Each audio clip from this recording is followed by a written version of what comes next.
Welcome back everyone, my name is Eltimar and we're going to be continuing our Let's Play of Grim Dawn. Where we left off last time, we killed the messenger, so that was mainly our big thing there. And we also confronted some Paimon followers about an artifact they had, which we then promptly gave to one of the witch gods followers. Possibly at our own peril, but we'll see at some point in time. There's someone here. Look here, if it isn't one of Kaiman's zealots, I'm not here to fight you. There are greater threats about. Have you come to atone for your errors, or do you serve the forgotten god as well? I don't have time for your foolishness. I honestly don't, actually. I guess we're going up this way, so this... I was kind of hoping that would be like a store person, but that is not the case.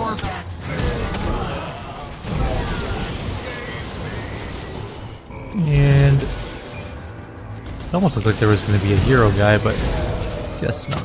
We're very close to a level, and that will be level 57, and then we can finally get our level 58 and use our new items, including an offhand,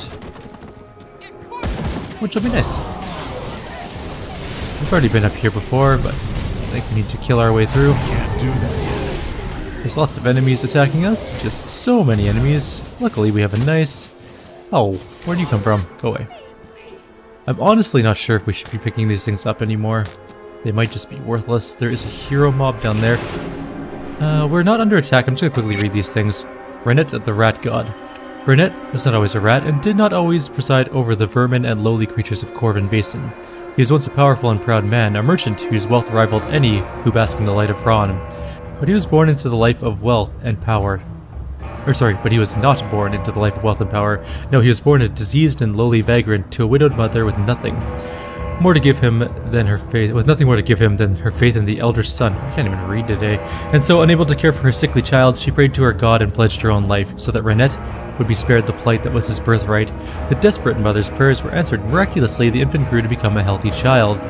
As a young man, Renet was conscripted to the service of a trade ship, where it is said that even the cruel sea showed him favor. He grew strong and clever in his service, and his skill as a sailor brought him much renown. He worked furiously to honor the life he was given, and through his drive and dedication became the captain of the ship to which he served.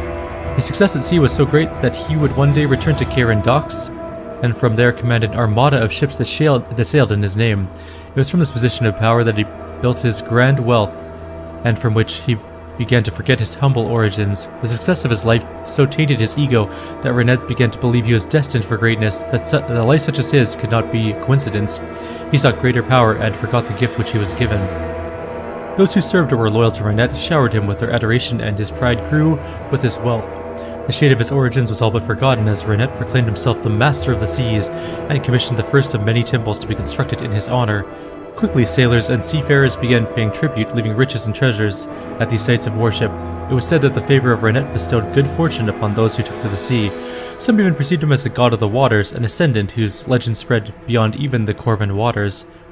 But the grand hubris of Renet drew the ire of his benefactor, and so the elder son left his throne, disguising himself as an elderly vagrant so he could walk amongst the people of Corvin Basin. There he heard the adulation for Renet as he listened to the people... and he listened as the people spoke of the man, as if he stood among Korvac's chosen, those few mortals whose service and dedication to the elder son had earned them a place inside his throne.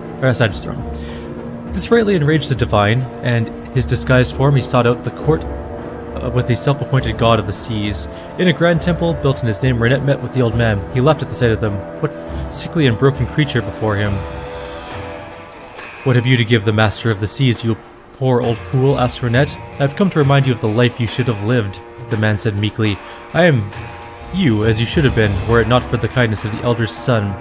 Renet laughed once again. You have come here to threaten me? Who are you to speak for the gods? How dare you? And with that, the old man's voice boomed, shaking the earth beneath their feet. His form twisted and grew as he spoke, and a blistering heat washed over Renet, burning away his clothes, peeling and bubbling his flesh. I do not come to threaten. I have come to collect upon the gift which was given. The searing heat cleansed Renet of his pride, and he cowered before the towering figure. Forgive me, begged Renet, I did not know. What have you to give me, you poor little creature? The figure boomed. I give my life, cried Renet. Indeed, but death is too small a price. No, you shall serve me, as the lowliest creature of creatures you have always been. You will hold court over those who saw you as a god. With those final words, Renette's body collapsed upon itself, twisting and tearing and grinding until finally he appeared as a massive diseased rat. His temples were brought to ruin in an instant, and from the rubble emerged a swarm of rats.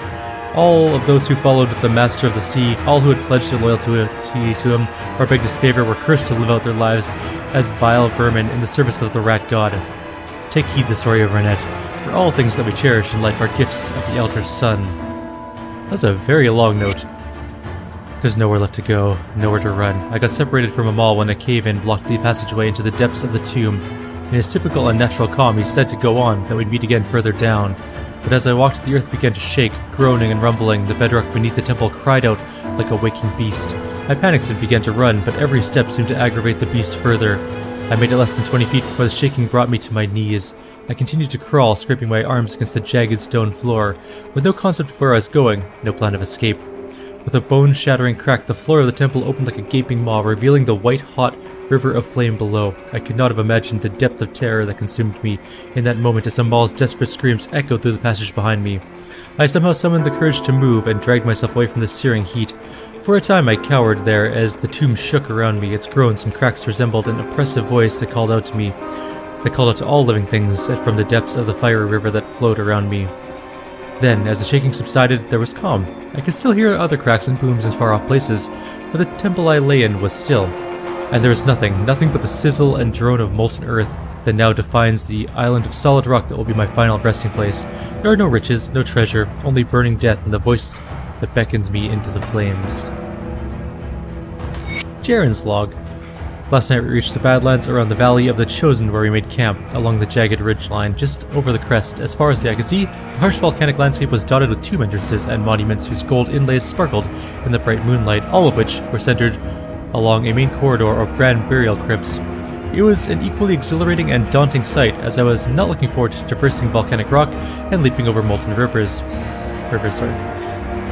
And I have to say there has been some strange goings-on as we draw nearer to our goal. This morning I could swear that the earth itself shook me awake, and in the last fitful moments of sleep I dreamt of being consumed by fire, sinking deeper and deeper into an endless ocean of flame.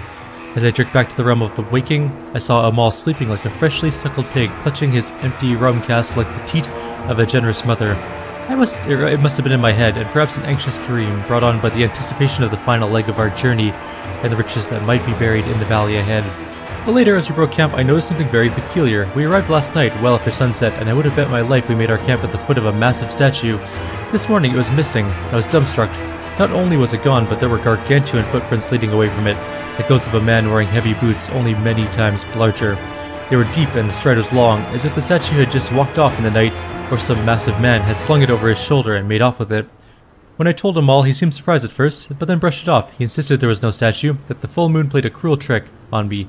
I think he saw it too, I'm certain of it, but he's so focused on finding treasure that he won't admit to any distractions. If that weren't enough, as we made our way down into the valley, I could swear I saw an entire caravan of men and women dressed in long grey robes and heavy armor off in the distance. They were traveling northward along the ridgeline to the next tombs. Next to the tombs, chanting as they went. By the time I got Amal to stop gaping at the gold inlay on the temple door we were going to pry open, he missed seeing them entirely. I feel as though I'm losing my mind, but I'm quite positive we are not alone here. I don't suppose it matters much at this point. We've reached our goal. The tomb marked on Amal's map is right beneath our feet. This one, among so many, supposedly holds grand riches. Perhaps once we're inside, I can breathe easy, away from all the weirdness happening out here, if we can figure out how to get the damn thing open. Why are all these so long? I arrived today at the heart of Corvin City after a grueling 3 days of travel, journey which began on a high note as we traversed the lush oasis just beyond the walls of the Karen docks. Corvin capital is something else entirely. Lush stands of palms grace the shores of flowing streams fed by subterranean springs which bubble up from the depths with an irrepressible ferocity. In the midst of a stark desert, it is truly a sight to behold. I've been told that this one source provides the cleanest of waters to the region. Apparently an entire class of water merchants exists with the sole duty of collecting the life-giving nectar from there and distributing it throughout the land. This is also where I had my first exposure to the curious and deep-rooted faith of the region. My traveling companions, the daily caravan from Karen Docks to Corvin City, insisted that we stop at the temple known as the Sanctuary of Horan, positioned at the heart of the oasis. It was apparently crucial that they stop while the burning sun was at its highest point, the prescribed hour, to observe a daily ritual in which they give thanks to their god for his mercy and pittance. I can understand why a culture surrounded by such harsh and unforgiving lands would be grateful for whatever it is that has graced them to create such a stunning civilization. However, I quickly learned to be wary of these rituals, as the prescribed hour for worship is not one, but several a day. I now know why the journey to Corvin City takes 3 days. On the second day of our journey, we passed through a smaller city on the outskirts of Corvin. This was truly an unusual locale. It appeared to be more of a temple than practical residence. I surmise it's a center for religious practice, perhaps where the local faith's most devout followers can go about their various rituals unhindered by the bustle of Corvin proper. Just beyond the temple city lies a vast network of tombs. I was told by one of the caravan's drivers that previous Corvin leaders and powerful devotees of the Corvin faith are buried there, along with countless precious relics. Apparently the valley was chosen as a burial site because the rolling hot blood of their god flows close to the surface there. I suspect there's an ancient magma flow passing beneath the valley, perhaps the remnants of a long-dormant volcano. These revelations are quite curious and worthy of further investigation. I shall hope to learn a great deal more about this faith, its practices, and practitioners during my time in Corvin City. We'll do this one because I think it'll be short. I don't know what the temple stewards are thinking. Do they believe no one will notice, or do they simply not care? But I see right through their little game. Taxes are rising to fund temple affairs, they say. All the while they spend our hard-earned coin on exotic goods and drink. When I missed a shipment of Varian wine last week, for the second month in a row, I personally made the trip to Karen to inquire with my importer. After a fair bit of coercion and no small amount of coin, he told me that a temple attendant signed the cargo manifest and made off with my wine. I then spoke with a number of other local sellers, and it seems that they too have been missing products they've been expecting through the Karen caravan. I do not mean to imply that they are appropriating the goods, certainly not. They are in fact not only paying for our wares, but also bribing the importers to keep quiet about their little dealings, a fine waste of our tax money, no doubt. I mean to take this up with the Merchant Guild as soon as possible. I implore you to do the same. It's about time a voice of power in this region ruffled the feathers of a few ordained officials.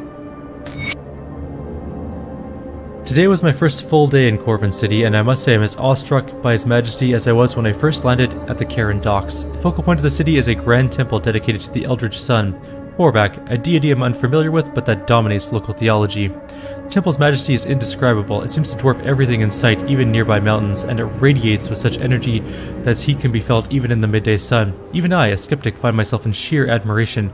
I've been told that the heat of the temple had dwindled for some years, but has recently rekindled, a cause for celebration and ritual. I suspect it's built on a geological feature, perhaps a volcano or hot spring of some sort. I should very much wish to gain access to the inside, although, as I discovered by visiting several smaller temples around the city, this is unlikely to happen. The main temple holds particular importance, and entry is strictly prohibited to outsiders. Though it appears to be the focal point of the local faith, Horvath is by no means the only entity worshipped by the Corvin people. There also appears to be lesser gods, whom the people call ascendants. What this means exactly, I'm not clear on, and nobody has a straight answer for me either. Stories regarding these individuals vary, and not all of them seem to be holy men or even devout practitioners. By my observation, they may well be wealthy individuals who have bought their way to deification and the social reverence that comes with it. Nonetheless, minor temples were constructed in their honor, and they are all worshipped in their own right for various means, sometimes even before death. I should very much like to know what qualifies a person for such a place of honor, and so tomorrow I will be visiting several temples positioned around the main temple of the Eldritch Sun. If birthright will not grant me access, then perhaps the grease of a few coins will. Alright, time to continue on our way. That was a lot of talking. My jaw kinda hurts. Oh, that guy did not freeze the way I'd hoped. There's two heroes here, both of which are now dead. And then just some junk. Let's grab the loot. And there's a hacky openy thing, but didn't really do all that much for us. There is a shrine coming up here. Not one that grants us any sort of devotion points, but one that will grant us some loot and experience, which is also always a good thing. I'm gonna wait for my shield to get a little bit higher up. Every time I press one of these, bad things happen. Okay, good enough. We are completely stuck in a corner. This is literally the worst case scenario that it could have possibly been. There we go. Empowered Badge of Tenacity. And the Alchemist's Mantle. We already have one of... No, we don't. Or we did have one of those. They weren't all that good. The badge might be good, though. We'll take a quick look. It may or may not be better than the other one we're using.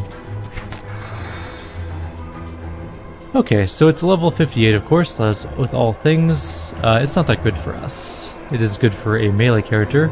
It's actually really good for a melee character, but It's not really something we're going to use.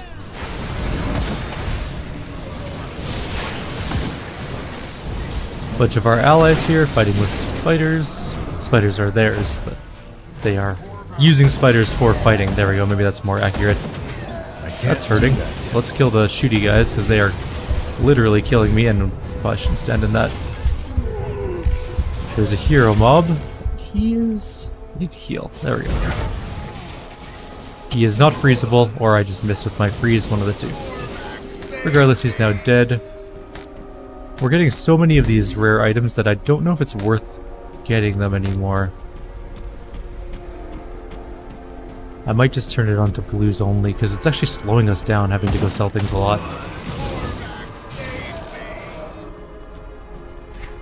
And I'm just going to go down here for 1 sec.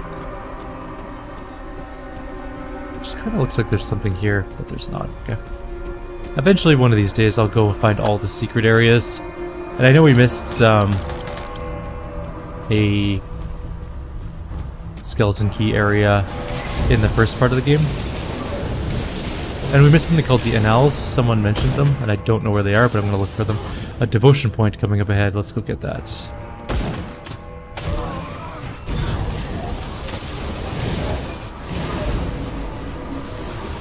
Kill the rage. That rage flame really decided to come charging in.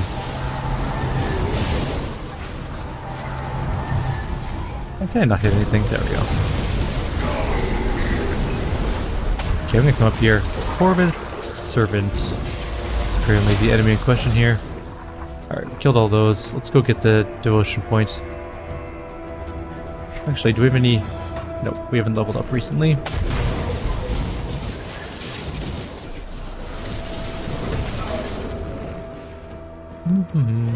Sunward Spire. These are constructs. These aren't actually even griffins. There's something over here. Security concerns. We'll come back for that, but I just want to grab this shrine first, since we're over here. Right, these guys are all immune to being frozen. Writings of Rion Skeller, 5th entry. We don't have the 4th entry, so we must have to find that somewhere. We do have the 3rd entry. Great. This is exactly where I want to be stuck, right in the corner. I can't do that yet. We're gonna die in this corner. Yep, there's no way out. That is a stupid path that you can go on. Now we have to walk all the way back. Having to open shrines in melee combat range and then getting stuck behind like a bunch of giant creatures is a pain in the ass.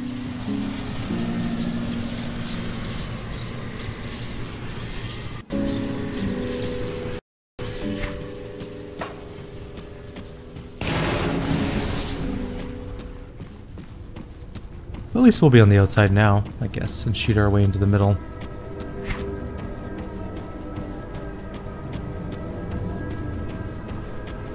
A long walk, and we were so close to a level too. I'm not going to bother going to get that scepter. We already have a good scepter. Our inventory is filling up with a bunch of junk already anyways. I must say this area looks really cool. It is probably one of my favorite areas in the game so far. Oops.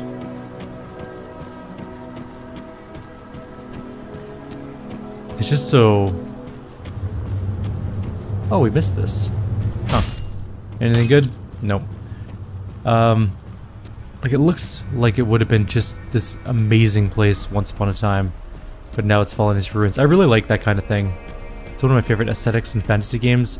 It's like the shattered ruins of very vast, powerful cultures. Although you do want to, you kind of wonder what they looked like at their prime.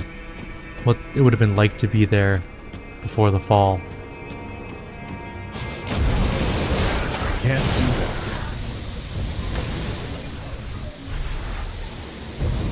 Whatever that is, looks like it's gonna hurt, so let's get out of the way. Zanuck is gonna die. Alright. The rune plates of Ignafar, which are pants. And they may actually be better than what we're currently wearing. That's a bunch of fire damage, lightning damage, burn damage, electrocute damage. We lose some aether damage. We'll lose some health. But we gain a bunch of fire retaliation. And we get wave of fire.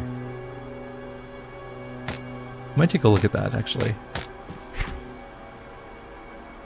Let's take a quick peek here. Let's watch our damage first of all.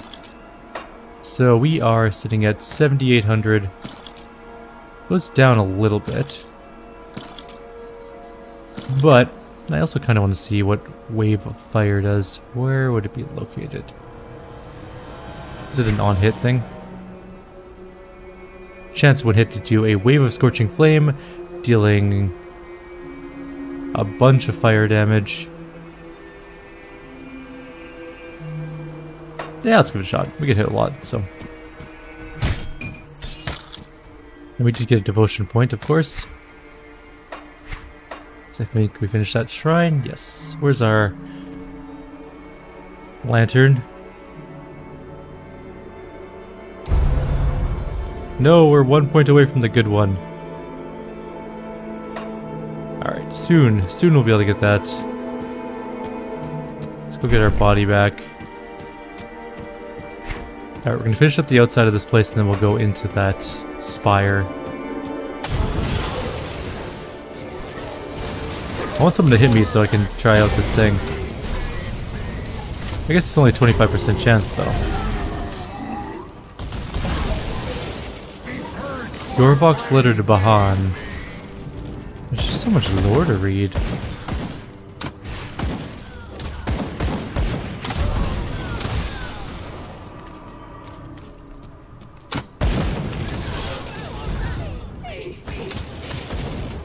I don't know if this is the right way. Let's go back.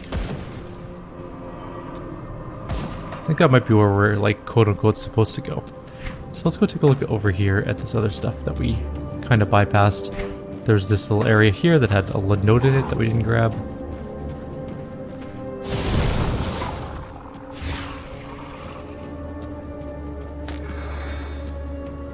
This is open for whatever that is.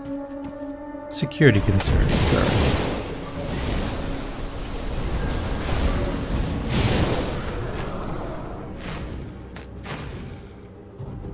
There's clearly something in there. There's at least a chest that I can see. Things are definitely going to appear.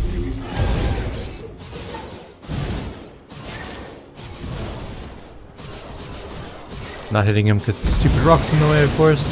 That skill's not He is immune to cold, as is tradition. Using my shield just to get some damage out. Not getting hit by his melee attack.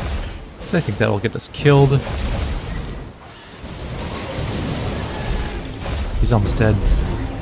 Alright. We got an achievement called the Griffin Sovereign. Which sounds pretty cool.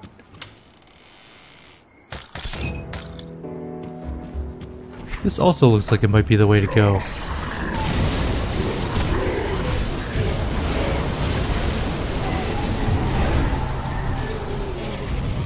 I'm so confused as to which way is the right way to go and which way is not. Like, I don't want to advance the main storyline until we finish. This is Treacherous Domain. This is the Sunward Spire. So,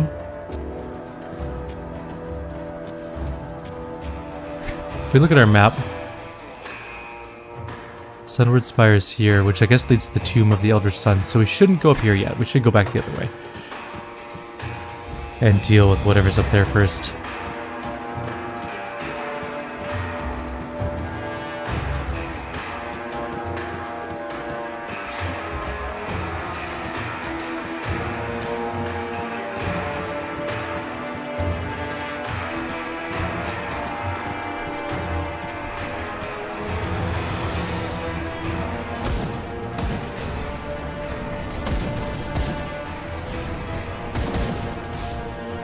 I hear a lot of gunfire coming over here. This is the Path of Ascension.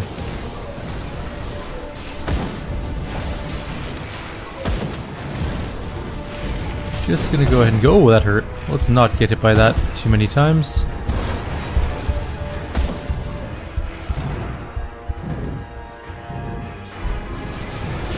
I like the animated keepers because they don't have anything that pops out of them, and also they don't have nearly as much life. There's a tomb of some sort here.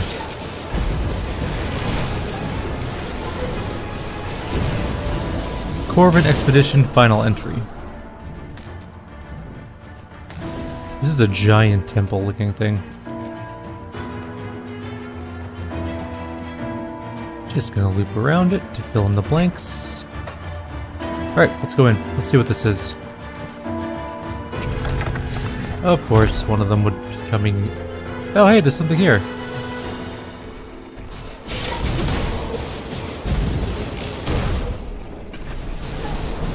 Ow. Okay, I'm trying to like, you know, look at what's going on here. You have to stop Dravis. My barrier will not hold for long. What's happening here? Now is not the time. Stop Dravis. Alright. I do not know who you are, and I suppose I do not care. But you are getting in the way of my delicious victory, and I simply cannot abide by that. I'm afraid you have to die. Who are you? The world may not know my name yet, but it will soon enough. I am Dravis, son of the immortal necromancer and successor to his mighty mantle. I am the future of Cairn, the vessel of 1,000 tortured souls. You are as a gnat to me. Bow, and perhaps I will show mercy. My, aren't you full of yourself? Don't mock me. I stand on the precipice of true He's pretty cool immortality looking, I have and to say. power beyond imagining. All will bow before me and despair. Your corpse will be just another stepping stone. You're delusional. Of course, he is immune to immune to freezing, like everyone is. Ow. Okay, we definitely can't stand near his like weird attacks. I'm just gonna. Oh, you gotta be fucking kidding me! Now that one comes to life at this particular second, when it's the least convenient. Hey, we leveled up. That's convenient, at least. Get out of my way. Stupid skeletons. Come back this way, Travis. Where did you... There you are. Come on. I need you to come around the corner so I can shoot you. I wish I had 400,000 health. I'd never die. Oh, that's gonna suck. Let's get out of here. We do have another shield up, though, so we can stand and, like, have a good toe-to-toe with him for a second here, and then we gotta move before it wears off. What the hell is that thing that he just summoned? Have a taste.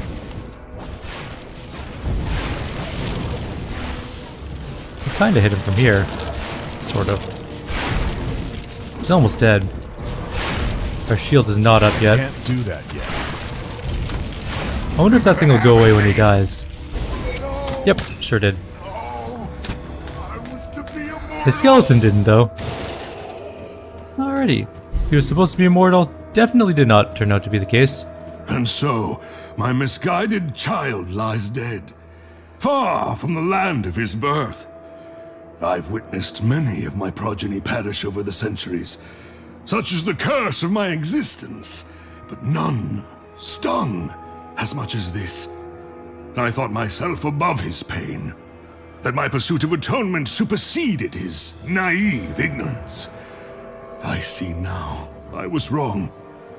In my hubris, I created a monster, the force of my own undoing. He was too far He was gone. consumed by his hatred for me. In another life, perhaps he would have stood by my side as we sealed this tomb forever. I'm afraid now that duty falls to another. I've witnessed the passing of centuries, but now I find myself wishing I had more time. Can you bring down the When barrier? Dravis confronted me at the temple steps, I saw the madness consuming his soul, but I also saw the anguish that I had wrought upon it. Dravis was unwilling to listen to reason. I erected the barrier so that he could not enter the tomb by any means, but I could not bring myself to strike down my own child. Now my powers are nearly spent. The souls flowing through my veins seek their release. I sense that my time has finally come. It appears that you and I had similar goals. The evils within this tomb must not be set free. I will lower my barrier, enter the tomb of the Eldritch Sun, and complete my task. Vanquish the darkness, and bring a momentary peace to Cairn. Thank you for your sacrifice.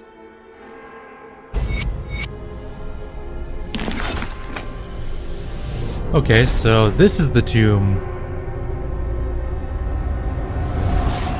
of the Eldritch Sun. So this is the main quest line. Oh shit. Well, that escalated quickly. Don't suppose you're freezable? Nope. Okay, we got some shield time. Let's just shield up and then move. We got a little bit of damage. Oh man, he teleports. That sucks. Also, there's when a boss has its own music track, that's how you know it's a bad one. Where'd it go? Hello? Oh, okay. You can only get so far away. He's also level 62, which is a full 5 levels above us. Which is not ideal. I think maybe we should go grind some levels somewhere. I think maybe we're under-leveled. I don't know that for sure, though. Can't do that yet. How's our shield holding up? Okay, we're gonna shield up. We have 2 seconds of shooting, and then we're gonna run away like cowards. Now he's gonna go back, because he only paths so far. And yes, I know we have a level to do as well. Where are you at? Your teleport is very annoying. I can't do that yet. 55,000, 30,000, 20,000. I think we can probably just stand and kill him. Empowered Anchorite's Headguard. Whole new music track too. Fancy. And a Mother's Pendant, which is apparently nothing really. This pendant is all that remains of Urborok. Okay, so that's the Tomb of the Eldritch Sun. So what's the other way then? What's up that way? I will note though, however, we're actually at 32 minutes, so we're a little bit over time. We're gonna level up quickly, and then we're gonna call it a video. We could use our 2 points and max out this tree finally, which will boost our damage quite a lot.